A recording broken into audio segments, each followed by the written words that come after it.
ஏதாவது ஒண்ணுன்னா ஒரு கழுத்துல நம்ம துண்டை போட்டுக்கிடும், நீ எதையாவது ஒரு பிரச்சனையை பண்ற மாதிரி அப்படி பண்ணா டிவிகே நிர்வாகி இதை செய்தார், டிவிகே நிர்வாகி அதை செய்தார்னு அவர் பார்த்தா 10 நாளைக்கு முன்னாடி தான் மாற்று கட்சியில இருந்து வந்து சும்மாவே ஒரு தொண்டை போட்டு பாரு எதையாவது ஒண்ணு. இன்னைக்கு கூட பாத்தீங்கன்னா அப்படி ஒரு சம்பவம் நடந்தது. அவர் பாத்தீங்கன்னா வந்து 10 நாள் 12 நாள் தான் ஆயிடுச்சு. பிறகு அவர் ஒரு துண்டை போட்டுக்கினார்.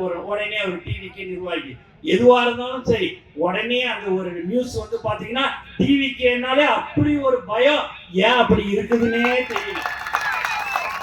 தைரியமா தில்லா எதுவாக இருந்தாலும் அரசியல் பண்ணுவது என்பது தைரியம் தில்ல இருக்க வேண்டும்.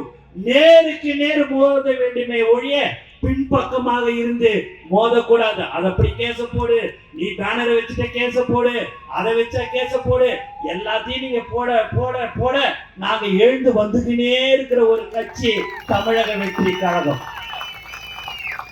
நீங்க பண்ணுங்க, என்ன வேணாலும் பண்ணுங்க. எல்லாத்துக்கும் எங்களுடைய நிர்வாகிகள் தயாராக இருக்கிறார்கள். ஏன் என்று சொன்னால் நாங்கள் சம்பாதிக்கிறதுக்கு வரவில்லை, மக்களுக்கு சேவை செய்யதான் நாங்கள் வருகிறோம். அதற்காக நாங்கள் எதை பற்றியும் யாரை பற்றியும் நாங்கள் கவலைப்பட மாட்டோம்.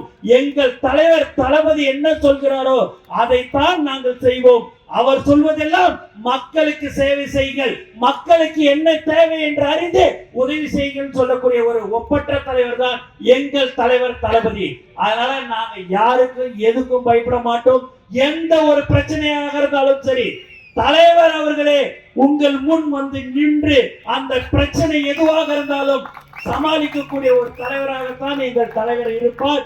தமிழக வெற்றி கழகமும் எங்கள் தலைவர் அவர்களும் எப்போதும் யாருக்கும் எந்த ஒரு பிரச்சனையாக இருந்தாலும் நாங்கள் உங்களுக்கு இருக்கிறோம். உங்கள் குடும்பத்திற்கு எங்களுடைய தளபதி குடும்பம் இருக்கிறது என்பதை இந்த நேரத்தில் நான் சந்தோஷத்துடன் தெரிவித்துக் கொள்கிறேன்.